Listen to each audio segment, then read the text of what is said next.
When I was 15, I used to think my family was just a little dramatic. Not broken, just loud, proud, and a bit emotionally clumsy. But by the time I turned 23, I understood that some families don't accidentally hurt you. They aim. My name's Mason, and last month I passed my welding certification exam. It took 6 years of odd jobs, night shifts, and early mornings at community college to get there. 6 years of sweating through steel fumes and holding flashcards while my hands were too tired to grip a coffee mug. And the night before my exam, the single most important day of my life, my mom cornered me in the kitchen and said, "Your brother needs help moving his couch." I wish that was a joke. I didn't grow up thinking I was the invisible one. It just sort of happened slowly, like a water leak under the floorboards. My older brother, Chase, was always the golden child. He was the kid who got his name painted on the wall above his bed, complete with a little football and 2 stars on either side, while I shared a room with peeling wallpaper and a bunk bed that creaked like it was begging to be put down. Chase was 3 years older than me, and somehow always 3 steps ahead. When he barely graduated high school, my parents threw him a backyard barbecue. When I made the dean's list my first semester, Mom glanced at the email and said, "That's nice, honey. Can you take the trash out?" Chase didn't really do school. He floated between jobs like a leaf in the wind. Gym receptionist, then real estate intern, then something involving cryptocurrency that never quite made sense and ended with him accidentally maxing out Dad's second credit card. Meanwhile, I picked up weekend shifts at the scrapyard and studied on breaks, because welding didn't come easy to me, and neither did sleep. I'm not the genius type. I'm the grinded-out type. The one who gets up at 5 and learns by repetition. But in my house, Chase could breathe wrong and get praised for his lung capacity. I could be bleeding from both hands and get asked why I was making a mess. It wasn't all bad, I guess. My grandma, Dad's mom, was the only one who seemed to see me. She used to call me Maze the Maker because I was always building things, even with scraps. But she passed away when I was 17, and whatever small buffer I had from the family hierarchy went with her. After that, I was just the spare son, the helper, the errand runner, the one who always had time because apparently having goals wasn't real unless you wore a suit or posted about it on Instagram. And Chase? He moved into an overpriced apartment last year with his girlfriend, now ex, and when that imploded, because of course it did, he decided to downgrade to something more modest. That modest place was a duplex 25 minutes across town with a second-floor walk-up and a couch that, apparently, weighed as much as his ego. He waited until the night before my exam to mention it. I was in the living room, cross-legged on the carpet with my notes spread out like a shrine to pipe angles and safety codes. He walked in like he still lived there. Technically, he'd moved out, but the house still had his scent, expensive cologne and entitlement. "Yo, Maze," he said, flicking a rolled-up pair of socks at my leg like we were 12 again. "Need your help tomorrow. Morning. Couch is a beast." I blinked at him. "Tomorrow's my welding test." He paused. "Oh, right. You're still doing that. Still doing that." I looked over at my mom, who was making tea in the kitchen. She hadn't said anything yet. She didn't even glance at me. "I've been studying for months," I said carefully, trying not to sound defensive. "I need to be there at 8 sharp. It's the practical exam." Chase groaned. "Dude, it's just one morning. I'm not asking for a kidney." That's when Mom turned around and finally chimed in. She didn't yell. Not yet.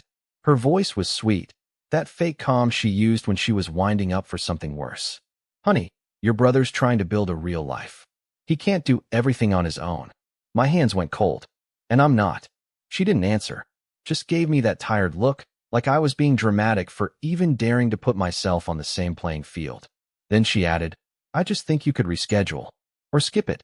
There'll be other tests." I laughed. Actually laughed. Not because it was funny, because it was unreal. I've already paid the fee, and you can't reschedule it for another 6 months. This is my shot.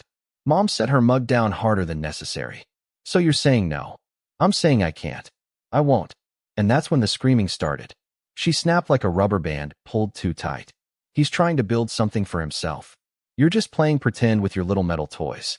"Welding? Really? You think that's a real job? You think that's going to take care of you?" Every part of me wanted to shrink. But something else, something sharp, started to rise in my chest. I stood up, slowly, and for once I didn't apologize. I didn't beg to be understood. I just picked up my notes, walked past Chase, and headed to my room. My dad, silent as always, pretended to scroll on his phone in the hallway. That night, I didn't sleep much. I kept thinking, maybe I was being selfish. Maybe I should have just helped and rescheduled.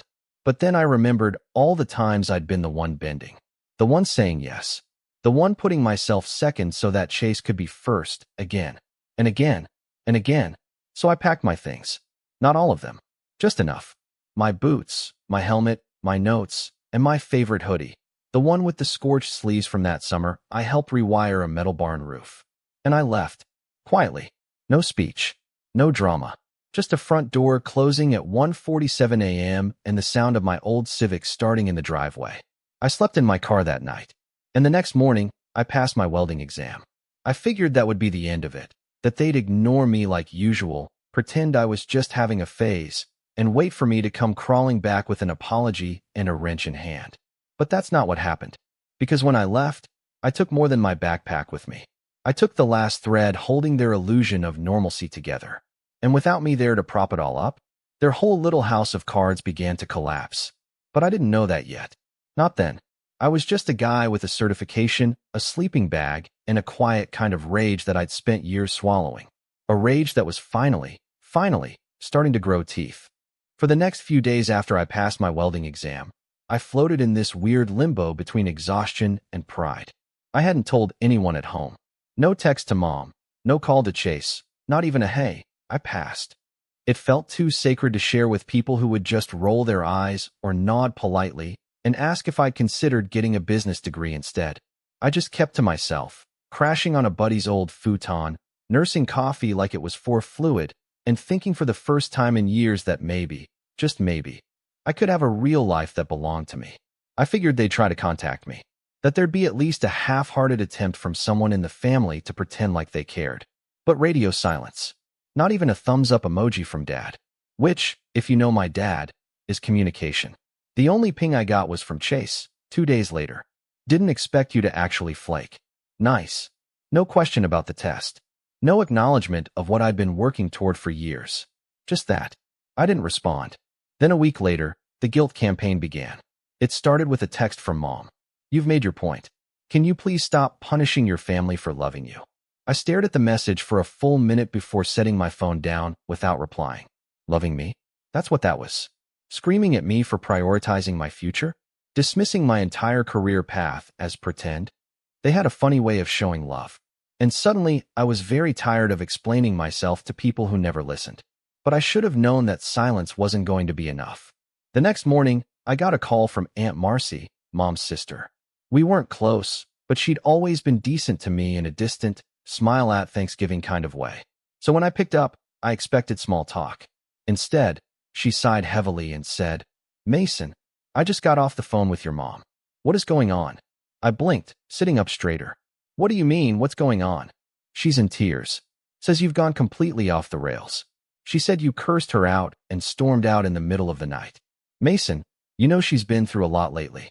You can't just abandon your family. I was so stunned I actually laughed. What? That's what she said, Marcy replied. That you're having a rebellious episode. That you're staying with strangers and refusing to come home. Strangers? I was staying with Caleb, my best friend since middle school. His couch had more family value than half the hugs I ever got growing up. She's lying, I said, my voice flat. I didn't curse at anyone. I just told them I couldn't skip my welding certification. And then she screamed that I wasn't building a real life. So I left. Quietly. There was a long pause. Then Marcy cleared her throat. Well, that's not what she told the rest of us. And that was the moment it clicked. They weren't just trying to guilt me into coming back. They were trying to rewrite the story. To make me the unstable one. The ungrateful son who stormed out, instead of the one who finally stood up for himself. And in that version of the story, Chase got to stay the hero. The one who tried, who needed help. And I was the one who caused pain. I ended the call pretty quickly after that. I wasn't rude, but I didn't sugarcoat things either. And Aunt Marcy? She didn't say much in return. I could tell she didn't want to get involved. 2 days later, Chase posted a picture on Facebook. Big thanks to all the real ones who showed up and helped me move. Appreciate the love. In the photo, he's standing next to 2 of his gym buddies, smiling like he just landed a movie deal. And in the comments, Mom wrote, "So proud of you, sweetie. Starting your new life with integrity and grace." Grace. Integrity. That was it. That was the moment I felt it, the snapping point. Not anger, not even sadness.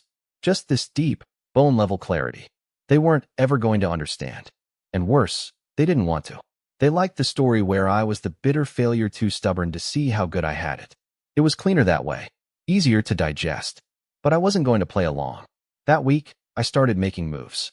Caleb hooked me up with a guy he knew at a fabrication shop across town. It wasn't fancy, but the pay was decent and they needed welders who actually knew what they were doing. I showed up with my certification in hand and a fire in my gut. The foreman shook my hand, looked at my sleeve burns, and said, "You'll fit right in." It wasn't glamorous. I burned through gloves faster than I could replace them. My boots smelled like molten metal by day 3, and my lunch breaks were 10 minutes of silence in a gravel parking lot. But for the first time in years, I wasn't pretending. I was building something, earning my way, and still nothing from home. No congrats. No, how's the job? Just silence, except the occasional text from Mom that read like passive-aggressive greeting cards. Family isn't supposed to be this hard. You used to have such a kind heart. Don't let strangers turn you against your blood. Blood. They loved that word when it suited them. Then came the phone call I didn't expect. I was 3 weeks into the new job when Dad called me. Actual call, not a text, and said, "We need to talk." In person. I hesitated, but something in his voice sounded off. So I agreed. We met at a diner halfway between my place and theirs. I showed up in my work boots and a sweatshirt I hadn't washed in 2 days. He came in wearing his old windbreaker, looking like he hadn't slept. We sat. The silence was thick. Then he said, "Your brother got fired." I didn't say anything. He made some bad calls with that crypto nonsense. Spent more than he made. His lease fell through. He needs a place to stay. I stared at him. Okay. Dad looked uncomfortable. "Your mother and I were hoping he could move back into the house for a while. Just until he gets back on his feet." I almost laughed again. "That's fine. It's your house." Dad rubbed his temples. "Thing is, we were hoping you could move back too. Help out with bills. You know, chip in." There it was. The real reason. They wanted me to fund Chase's comeback tour. I leaned back in the booth. "Let me get this straight. He blew his rent, lost his job, and now you want me to help pay the mortgage while he sleeps in his old bed and plays entrepreneur in the living room." Dad didn't answer. "I just got certified. I'm finally working. I have a shot at something. And you want me to give that up for him?" "He's your brother," Dad said. "He needs us." I looked him dead in the eye and said, "So did I." And then I got up and left. I didn't cry. Not in the car, not back at Caleb's. But something inside me finally settled. A decision. A turning point. I was done begging to be seen. Done auditioning for a role I was never going to get. But just when I thought the worst was behind me, when I thought the absurdity had peaked, it happened. The betrayal. It came in the form of a letter. Not an email. Not a text. A letter. I got home from work one evening and Caleb handed it to me, eyebrows raised. "Looks official," he said. "From your parents." I opened it with grease-stained fingers. Inside was a formal notice. Not legal, but close. A typed-up message on letterhead that said, essentially, "We've decided it's time to make some financial changes. Since Chase is in transition, we've allowed him to sublet your old room. In order to access your remaining belongings, please coordinate with him directly. Any items unclaimed by the end of the month will be considered forfeited." I read it 3 times. They gave my room, to Chase. Without even asking. Without a word. And the cherry on top? Chase had signed the bottom of the letter. Just a little signature, scribbled in blue ink. Like it was a business deal. I didn't go into Caleb's house that night. Not right away. I stood on his porch for a good 20 minutes, just staring at the letter. Reading it. Rereading it. Trying to convince myself I'd misunderstood something. Anything. That maybe it was a joke. A prank. A twisted way of calling me back home. But it wasn't. It was real. Typed, signed, and mailed with intention. They gave my room to Chase. They erased me, again, like I'd been a placeholder until their real son got back on track. I walked down to the curb and sat on the edge of the street, arms on my knees, letter crumpled in my fist.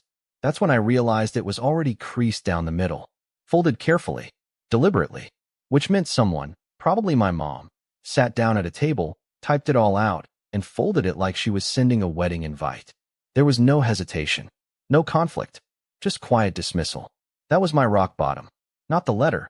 Not even the room. It was realizing I had been so easy to cut out that they didn't even bother lying to soften the blow. They didn't say temporarily. They didn't say we hope you understand. They used the word forfeited. Like my life was a package left too long on their porch. Returned to sender. I didn't tell Caleb that night. Just nodded when he asked if I was good and went into the guest room. I laid on the pull-out, turned toward the wall, and let the weight of everything settle on top of me like the ceiling had caved in. Over the next few days, I didn't talk much. I went to work, welded whatever needed welding, and kept my head down. I didn't mention the letter. Didn't bring up Chase. I think Caleb sensed something was wrong. He's the kind of friend who knows when to back off. But I could feel myself shrinking. Like I was becoming someone else. Someone quieter. Numb. There was one night, though, when I snapped a little. We were watching TV, some dumb cooking show, and the host said something like, "You've got to know your worth before anyone else does." I muttered, without thinking, "Unless your family convinces you it's zero." Caleb muted the TV. "Okay," he said, not unkindly. "Tell me what happened." So I did. I told him everything. The fight before the exam, the silence after, the guilt texts, the Facebook post, the diner conversation with my dad, and finally, the letter. He didn't say anything right away. Just looked at me for a long moment. Then he said something I'll never forget. "Maze, they're not your family. Not anymore. They're your origin story." It hit me like a steel beam to the chest. Because he was right. I'd spent years thinking I was a defective piece of the puzzle, trying to force myself into a space that was never shaped for me. But maybe the point wasn't to fit. Maybe the point was to build my own damn table. The next morning, I asked my foreman if I could take on extra shifts. I told him I needed the hours. He looked at me, grinned, and said, "You're not going to sleep for a month, kid. You sure?" I nodded. "Yeah, I'm sure." That month, I worked harder than I ever had. Early mornings, late nights, weekends. I took every scrap shift no one wanted. I welded through blisters, skipped lunch breaks, and poured myself into the work like I was trying to burn the pain out of my system. And slowly, quietly, it started to help. The noise in my head dulled. The ache in my chest softened. I was still angry, still hurt, but I was also moving. And then, about 5 weeks into that grind, something unexpected happened. I got promoted. Not officially, no title, no raise yet, but the foreman started pairing me with the newer guys, having me check their joints, show them how to correct their arcs, give feedback without barking orders. At first I thought it was just a fluke, but then he pulled me aside and said, "You've got an eye, Mason, and you've got patience. That's rare." I didn't know what to say, so I just nodded. Later that week, I bought myself a new set of gear, high-end gloves, a fresh helmet, even a set of custom earplugs molded to my ears. It felt indulgent, sure, but for the first time in a long time, I felt like I was worth investing in. And then something wild happened. I got my own place.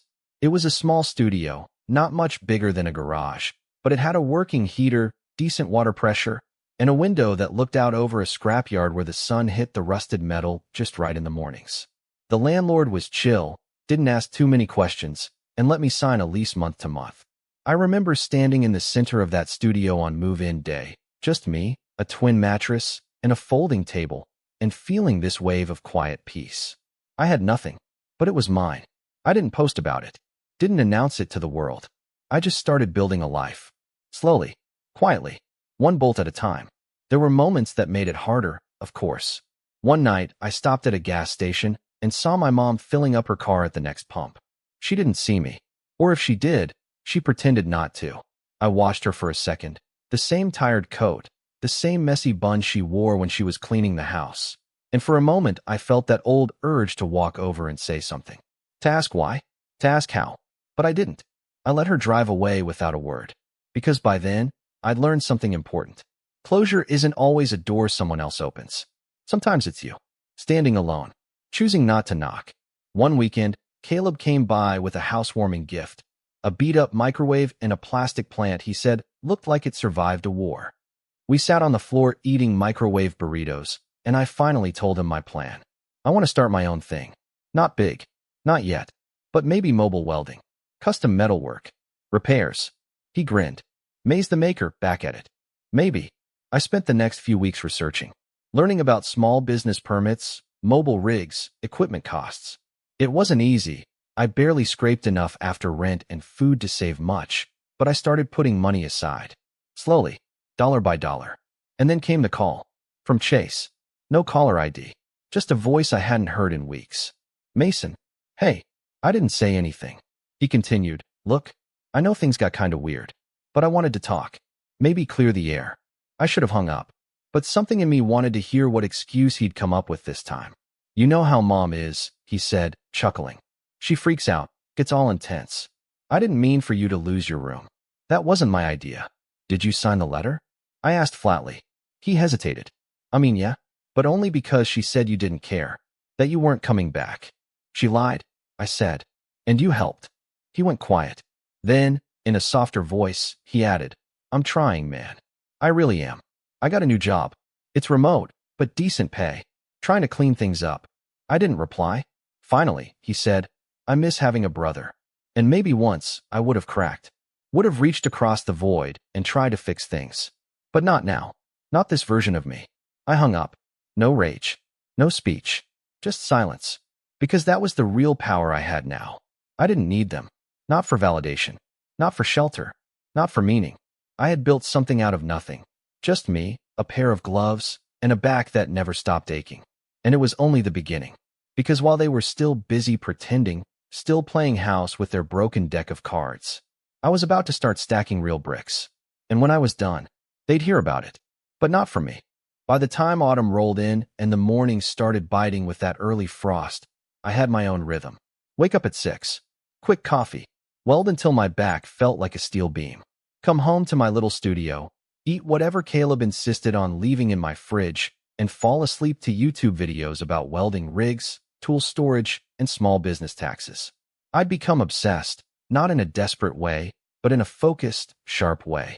Like my old life had been trying to smother me, and now I finally had room to breathe. But the thing about breathing again is, eventually, you start thinking clearly. And when I did, that's when the setup began. It started with a notebook. A plain, spiral-bound thing I picked up from the dollar store on a whim. I flipped it open on my workbench one night and wrote 4 words across the first page, in thick black marker. They think I'm gone. Because that's what it all boiled down to. My parents, Chase, they had erased me. Not in a fit of rage, but like it was a filing error. A silent delete row. They assumed I was some ghost in a flannel hoodie who would drift away, never be heard from again. And that assumption? It was going to cost them. But I didn't want revenge that came from pettiness. Not just a social media post or a family text war. No, I wanted something clean. Something strategic. A revenge that looked like success. That sounded like silence. That felt like a man rebuilding his own life brick by brick, while they sat wondering why the house kept getting colder. So I made a plan. Page 1 of that notebook had my mission. The next 30 were filled with steps. Contacts. Quotes. Sketches. And timelines. I'd never been a planner before. Always the guy who worked hard and hoped things would sort themselves out. But now, I was surgical. The goal, launch a mobile welding business by spring. Not flashy, not big, just real and sustainable. Step 1 was getting a reliable rig. My Civic was great for short commutes, but I needed something that could haul metal, gas tanks, and gear without throwing a rod. Caleb helped me scour listings every weekend. We even visited this mechanic an hour out of town who was selling an old Ford F-250, beat up, rusted at the base, but solid engine and a reinforced bed. I stood in front of it, arms crossed, and asked, will it get me to jobs without dying on the freeway? The mechanic, a guy named Roland with a cigarette behind each ear, nodded and said, kid, this truck's uglier than my first divorce, but it'll outlive us both. Sold. I drained half my savings on it, but it felt right. Like putting down roots in motion. I spent the next 2 weekends cleaning it out, sanding the frame, repainting it matte black, and installing a set of second-hand racks for my welding tanks and toolboxes. Caleb, who had become part cheerleader, part co-founder, helped me brand it. We mocked up a logo one night over beers, something simple but bold. Mason Works Metal. Sounds legit, he said. Sounds like a guy who doesn't live on a futon anymore. I replied.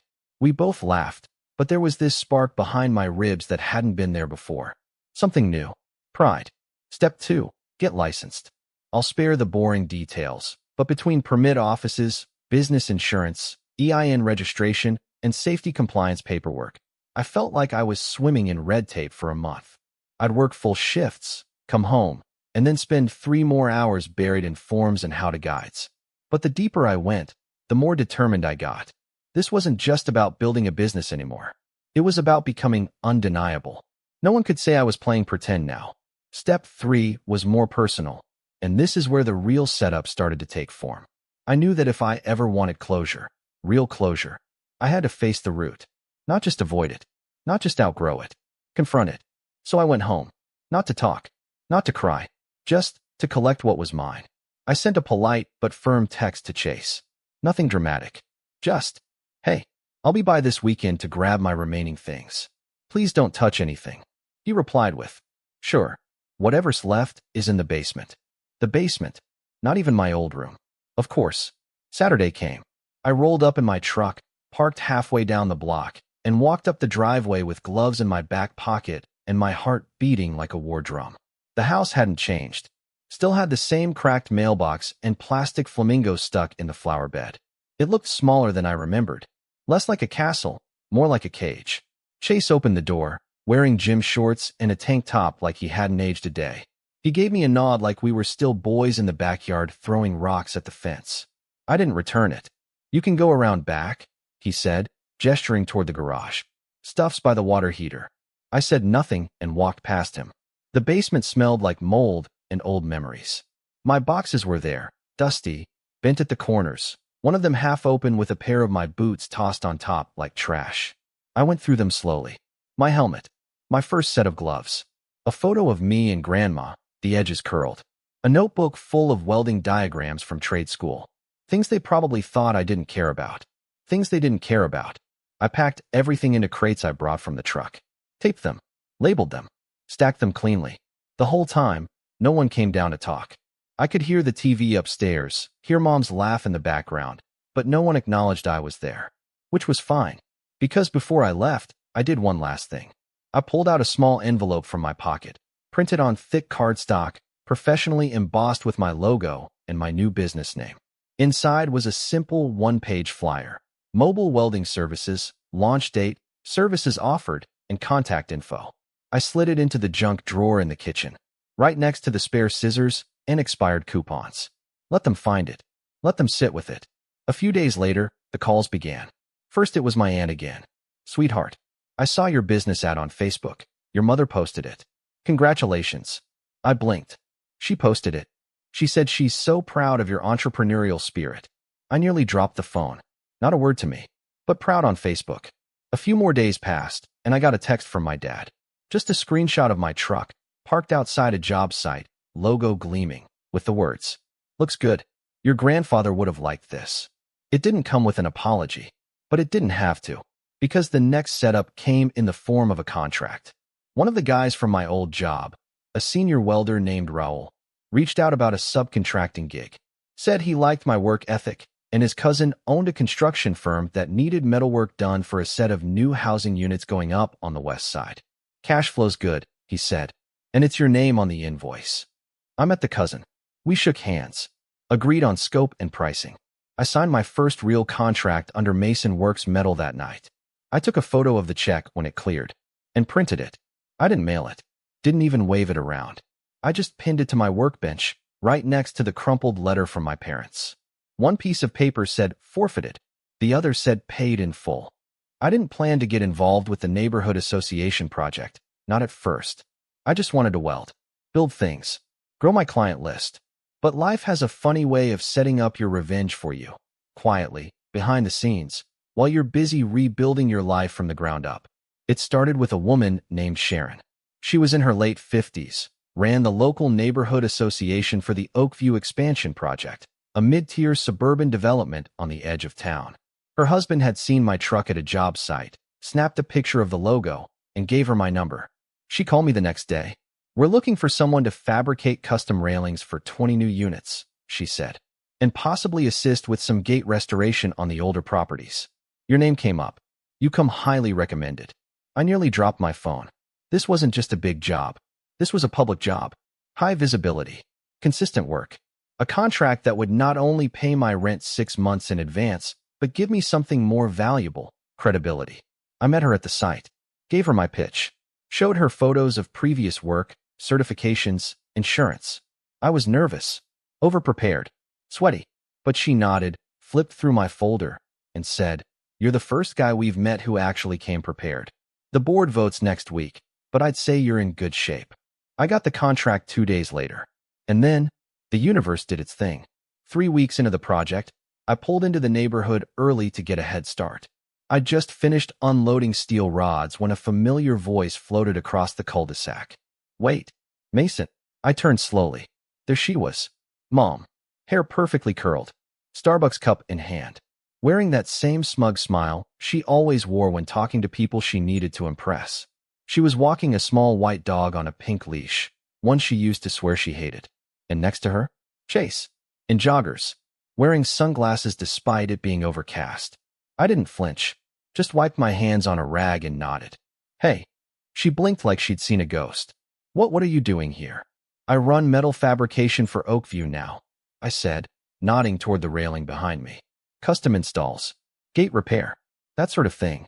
Chase squinted. "Wait, this is your company?" I smiled. Just a little. "Yeah, Mason Works Metal. You might have heard of it." Their faces were priceless. Turns out, they'd just moved into Oakview. Of course they had. Apparently, after Chase's crypto thing imploded and his rebound job fell through, they scraped together enough to co-sign a unit together, one of the pre-furnished townhomes built during the first expansion. A last-ditch effort to start fresh, away from the city, away from the drama. Too bad the drama followed. "Wow," Mom said after a pause. "Good for you, sweetie." "Sweetie." I nodded. "Appreciate it." Then I went back to work. But something about that run-in, it stuck in my head. Not because I wanted to impress them. Not anymore. But because I saw something behind their eyes I hadn't seen in years. Uncertainty. They didn't know who I was anymore. And that was power. Over the next few weeks, the Oakview job became my second home. The residents loved me. I showed up early. Did the work clean. Didn't cut corners. Word spread. I started getting calls from people outside the association, asking about custom furniture, signage, even sculpture work. I was booked out for 2 months straight.